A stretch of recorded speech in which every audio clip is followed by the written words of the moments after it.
We want to get right to our top story at this hour. History on Capitol Hill after divided House Republicans force the removal of Kevin McCarthy as House Speaker. The first vote of its kind in U.S. history throws the House and its fractured Republican leadership in turmoil, and everyone's asking who will replace him. KTLA 5's John Fenolio is live in our news center tracking the latest developments. John. Sheriff Pedro, Speaker McCarthy left the chamber not commenting to reporters, but just moments ago gave his first remarks since the vote to oust him. Have a listen. I believe I can continue to fight, maybe in a different manner. I will not run for Speaker again. I'll have the conference pick somebody else. I hope you realize that every day I did the job, regardless whether you underestimated me or not, I wanted to do it with a smile. All right, and there you have it. Mr. McCarthy will not seek re-election. 8 Republicans joined Democrats, voting 216 to 210 to oust him. And now we are getting a better idea of who will replace former Speaker McCarthy. The office of Speaker of the House of the United States House of Representatives is hereby declared vacant.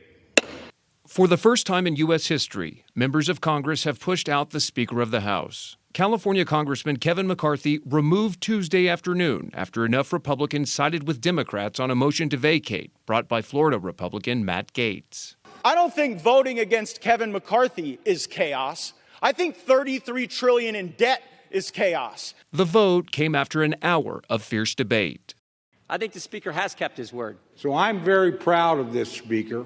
I'm very proud to stand behind him. There's nothing selfish about wanting a Speaker of the House who tells the truth. With the Speaker removed, all business in the lower chamber must stop until a new Speaker is selected. The House will be paralyzed.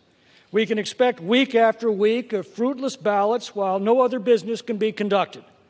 The Democrats will revel in Republican dysfunction. Loyola Law School professor Jessica Levinson says McCarthy's ouster may have been inevitable, given the 15 rounds of votes it took for him to secure the speakership following fierce opposition from conservatives in his own party back in January. We got here because Speaker McCarthy got his position by making an enormous number of concessions, and he allowed one person to bring this vote to oust him. He told a lot of people a lot of things, and he just wasn't able to make good on all of those promises. He upset the right flank of his caucus by making a deal to keep the government open that involved Democrats. And I think that it was kind of a matter of time until Speaker McCarthy just lost the caucus. All right, North Carolina Representative Patrick McHenry will assume the temporary role of acting speaker and will oversee the election of a new speaker. Now, all of this, of course, coming at a critical time. Congress has only about 40 days to pass a spending bill to avert a government shutdown again.